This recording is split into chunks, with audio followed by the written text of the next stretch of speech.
ഈ പ്രതികരണമാണ് വിവാദമായിരുന്നു. പിന്നെ ചർച്ചകളൊക്കെ ഉണ്ടായി. കൂടുതൽ വിശദാംശങ്ങളിലേക്കൊക്കെ കടക്കുകയാണ്. ചോദിച്ച ഒരു ചോദ്യത്തിന് മറുപടി ഇല്ലാതായപ്പോഴാണ് വെള്ളാപ്പള്ളി നടേശൻ ഇത്തരത്തിൽ പ്രതികരിച്ചത്. വെള്ളാപ്പള്ളി നടേശന് കണക്ക് നിരത്തി മറുപടി നൽകുകയായിരുന്നു പിന്നീട് മുസ്ലിം ലീഗ്. മലബാറിൽ SNDPയെ സഹായിച്ചത് ലീഗാണെന്നും ചരിത്രം മറക്കരുതെന്നും നജീബ് കാന്തപുരം പറഞ്ഞു. മലബാറിൽ SNDPക്ക് സ്ഥാപനങ്ങൾ നൽകിയത് ലീഗ് വിദ്യാഭ്യാസ മന്ത്രിമാരുടെ കാലത്താണെന്നും MLA കണക്കുകൾ നിരത്തി വ്യക്തമാക്കുകയായിരുന്നു. പെരിന്തൽമണ്ണ SNDP കോളേജ് മലപ്പുറം ജില്ലയിലെന്ന് ഓർക്കണമെന്നും നജീബ് കാന്തപുരം ഓർമ്മിപ്പിച്ചു. അഷ്കർ അലി നൽകും വിശദാംശങ്ങൾ. അഷ്കർ, മലബാറിൽ ഈ SNDP വിദ്യാഭ്യാസ സ്ഥാപനങ്ങളില്ല എന്നൊക്കെ പറയുമ്പോൾ അതിന്റെ വസ്തുത എന്താണെന്ന് കണക്കുകൾ നിരത്തി ലീഗ് അങ്ങ് പറഞ്ഞു കൊടുത്തു അല്ലേ? പക്ഷെ ഇനിയും ഇത് വെള്ളാപ്പള്ളി ആയതുകൊണ്ട് തന്നെ വെള്ളാപ്പള്ളി ഇത് വീണ്ടും ആവർത്തിക്കുമായിരിക്കും. പിന്നീട് ചോദ്യം മുട്ടുമ്പോൾ വീണ്ടും മൈക്ക് തട്ടാമല്ലോ.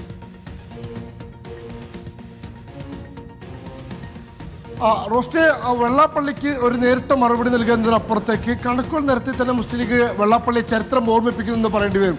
എല്ലാ ഘട്ടത്തിലും വെള്ളാപ്പള്ളി ഉന്നയിക്കുന്ന വിമർശനങ്ങളെയും അതുപോലെ തന്നെ പരാമർശങ്ങളെയും ഒക്കെ തന്നെ പൂർണ്ണ അവഗണനയോടെ തള്ളിക്കളയുക എന്നുള്ള നിലപാടാണ് പ്രത്യക്ഷത്തിൽ മുസ്ലിം ലീഗ് സ്വീകരിച്ചിരിക്കുന്നത്. എന്നാൽ ഈ സ്ഥാപനങ്ങളുടെ കണക്കുമായി തുടർച്ചയായി വെള്ളാപ്പള്ളി നടേശൻ തന്നെ അവഗണിക്കുന്നു, തന്നെ വെട്ടിമാറ്റുന്നു, അല്ലെങ്കിൽ മുസ്ലിം ലീഗൊക്കെ തന്നെ വഞ്ചിച്ചു എന്നുള്ള അല്ലെങ്കിൽ വർഗീയ വിദ്വേഷ പരാമർശങ്ങളൊക്കെ വെള്ളാപ്പള്ളി ആവർത്തിച്ചതോടെയാണ് ഇപ്പോൾ നജീബ് കാന്തപുരം അടക്കം മുസ്ലിം ലീഗിന്റെ സമൂഹ മീഡിയകളിൽ ചർച്ചയ്ക്ക് എത്തുന്ന പ്രതിനിധികളടക്കം കൃത്യമായി കണക്ക് നിരത്തിക്കൊണ്ട് തന്നെ ലീഗിന് മറുപടി നൽകുന്നത്. ഒന്നാമതായി വെള്ളാപ്പള്ളി നടേശൻ ഇല്ലെങ്കിൽ SNDPക്ക് മലബാറിലുള്ള വിദ്യാഭ്യാസ സ്ഥാപനങ്ങളുടെ എണ്ണം തന്നെ പറയുന്നു. അത് കോഴിക്കോടും അതുപോലെ തന്നെ വയനാടും കാസർഗോഡും മലപ്പുറത്തും അടക്കം വെള്ളാപ്പള്ളി നടേശന്റെ വിദ്യാഭ്യാസ സ്ഥാപനങ്ങൾ ഉണ്ട് എന്ന് തന്നെയാണ് ലീഗ് ഓർമ്മിപ്പിക്കുന്നത്.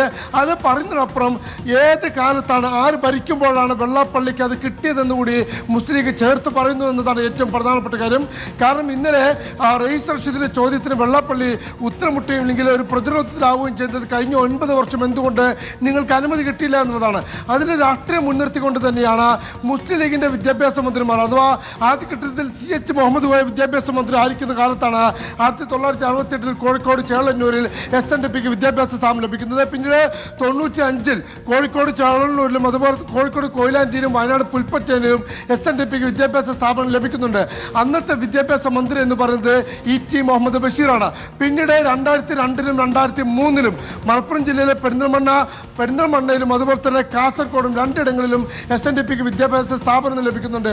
ഈ 2 തവണ ലഭിക്കുമ്പോഴും അന്നത്തെ വിദ്യാഭ്യാസ മന്ത്രിയുടെ പേര് നാരകത്ത് സൂപ്പി എന്നാണ്. അത് മുസ്ലിം ലീഗിന്റെ വിദ്യാഭ്യാസ മന്ത്രിയാണ്. അപ്പോൾ പെരിന്തൽമണ്ണ SNDP കോളേജിൽ അവിടുത്തെ SNDP കോളേജിലെ പരിപാടിയിൽ പങ്കെടുക്കുന്ന ചിത്രമടക്കം പങ്കുവെച്ചുകൊണ്ടാണ് നജീബ് കാന്തപുരം MLA മലപ്പുറത്തിനെതിരെ പറയുന്ന മലപ്പുറത്തൊന്നുമില്ല എന്ന് പറഞ്ഞ വെള്ളപ്പള്ളിയുടെ SNDPയുടെ സ്വാശ്രയ കോളേജ് പെരിന്തൽമണ്ണയിൽ ഉണ്ട് എന്ന് പറഞ്ഞുകൊണ്ട് അവിടെ പരിപാടിയിൽ പങ്കെടുക്കുന്ന ഫോട്ടോ അടക്കം പങ്കുവെച്ചുകൊണ്ട് നജീബ് കാന്തപുരം മറുപടി പറയുന്നത് ഷിബു മീരാനും ഷാഫി ചാരിയും അടക്കം മാധ്യമ പ്രതിനിധികൾ മുസ്ലിം ലീഗിന്റെ മാധ്യമ വക്താക്കളടക്കം ഇത്തരത്തിൽ ഇന്നലെ ചാനൽ ചർച്ചകളടക്കം ഇതേ കണക്കിൽ നിർത്തി ഏതൊക്കെ വിദ്യാഭ്യാസ മന്ത്രിമാർ ഭരിക്കുമ്പോഴാണ് മലബാറിൽ വെള്ളാപ്പള്ളിക്ക് ഇത്തരത്തിൽ ഇല്ലെങ്കിൽ SNDPക്ക് ഇത്തരത്തിൽ സീറ്റുകൾ ലഭിച്ചതെന്നടക്കം ഇല്ലെങ്കിൽ വിദ്യാഭ്യാസ സ്ഥാപനം ലഭിച്ചതടക്കം കണക്ക് നിർത്തി പറയുന്നു. അഥവാ മുസ്ലിം ലീഗ് പറയാതെ പറഞ്ഞു വെക്കുന്നത് വെള്ളപ്പള്ളി നടേശനോട് ചരിത്രം മറക്കരുത് എന്നുള്ളത് തന്നെയാണ്.